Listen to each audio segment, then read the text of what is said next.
Correct పద్ధతి కాదు. రెండోది గుడ్లవల్లేరు, అది కూడా మీకు ఒక ఐడియా ఉండాలి. గుడ్లవల్లేరులో జరిగిన సంఘటన చాలా బాధాకరం. ఏ విధంగా జరిగింది నేను డెప్త్కి వెళ్ళడం లేదు, కానీ ఈ రాష్ట్రంలో ఆడబిడ్డలకు రక్షణ కల్పించాలి. ఎక్కడైనా సరే ఎవరైనా సరే ఆడబిడ్డల్ని అవమానించే విధంగా ప్రవర్తించడం కానీ, అనుమానం వచ్చే విధంగా చర్యలు కానీ ఈ ప్రభుత్వంలో ఉండవు. ఏదున్నా నివృత్తి చేసే బాధ్యత మాది. నేను జరిగినప్పటి నుంచి నేను ఫాలో అవుతున్నాను. ఎప్పటికప్పుడు నేనే మనుషులు పంపించి ఇక్కడి నుంచి టీములు పంపించి ఎంక్వైరీ చేయించాను.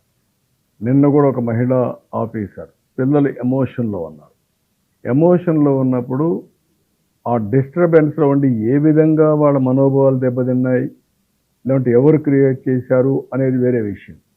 ఎమోషనల్ డిస్టర్బెన్స్ ఉన్నప్పుడు మనం కూడా వాళ్ళని కాన్ఫిడెన్స్ తీసుకొని జరిగితే వాళ్ళని నిర్మోహమాటంగా యాక్ట్ చేయడం, జరగకపోతే మనం వాస్తవాలు చెప్పడం.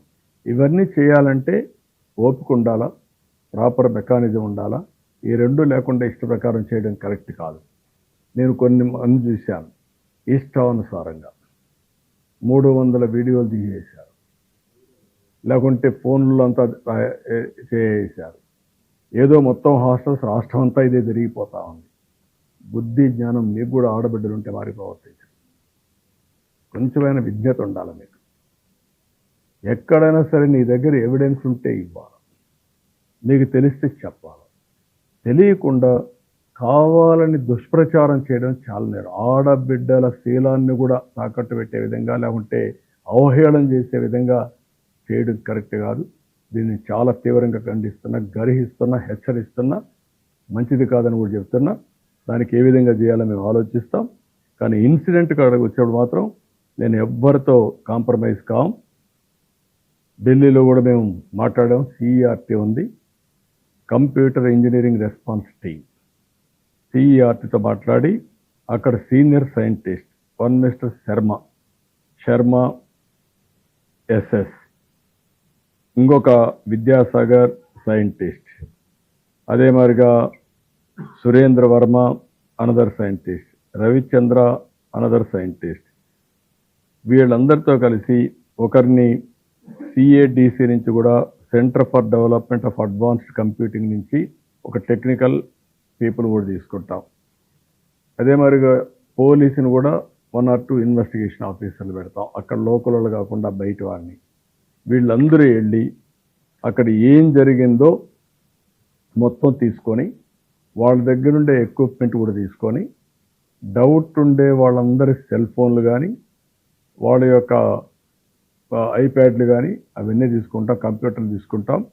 మొత్తం అనలైజ్ చేసి వాస్తవాలు ఉంటే ఎవడు ఇన్వాల్వ్ అయినా వదిలిపెట్టాం, వాస్తవాలను బయట చేసుకొస్తాం.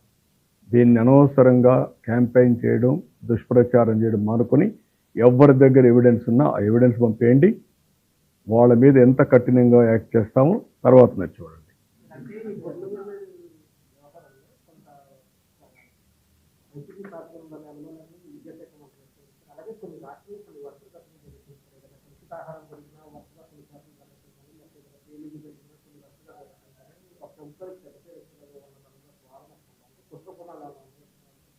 నేను అది కూడా రూల్ అవుట్ చేయడం లేదు.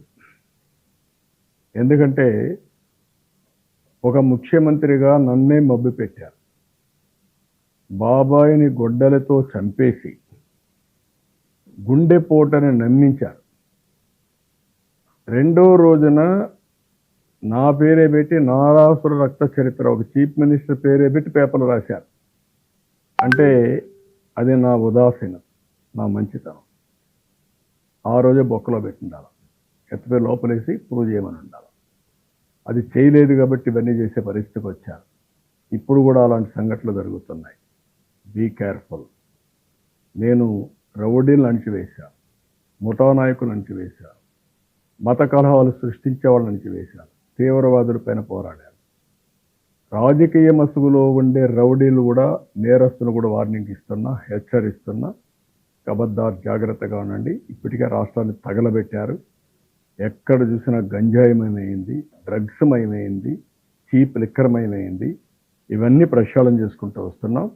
ఇలాంటి తప్పుడు పనులు చేసి మళ్ళా లేనిపోని చేయాలనుకుంటే బయట వాళ్ళని కూడా తీసుకొచ్చి వదిలిపెడుతున్నారనేది కూడా వస్తూ ఉంది. ఇందులో ఇంకా నాకు కాంక్రీట్ ఎవిడెన్స్ లేదు. ఆ కోణంలో కూడా ప్రతి ఒక్క దాన్ని ఎగ్జామిన్ చేస్తాం. నేను మా పోలీసులకు అదే చెప్పాను. నేరస్తులే పొలిటికల్ పార్టీస్ రన్ చేసినప్పుడు ఒక నేరస్తుడు ఒక దగ్గర ఉంటే హ్యాండిల్ చేయడం నాకు ఈజీ. నేరస్తులే పొలిటికల్ పార్టీ హ్యాండిల్ చేసినప్పుడు ఇలాంటి ఘోరాలు నేరాలు చేసి వేరే వాళ్ళ పైన పెడతా ఉంటారు. ఈ ప్రభుత్వం అంత తమాషాగా ఉండదు. ఏదో మీరు అనుకున్నట్టు మీ ఆటలు సాగనీయం. 1-2 రోజులు అనలైజ్ చేయడానికి మాకు టైం పడుతుంది, కానీ ఆరోపించడానికి కరెక్ట్ కాదని మొహమాటం రావచ్చు. కానీ ఏదైనా జరిగితే మాత్రం అది చివరి రోజు అవుతుంది. మీకు గుర్తుపెట్టుకోమని హెచ్చరిస్తాను.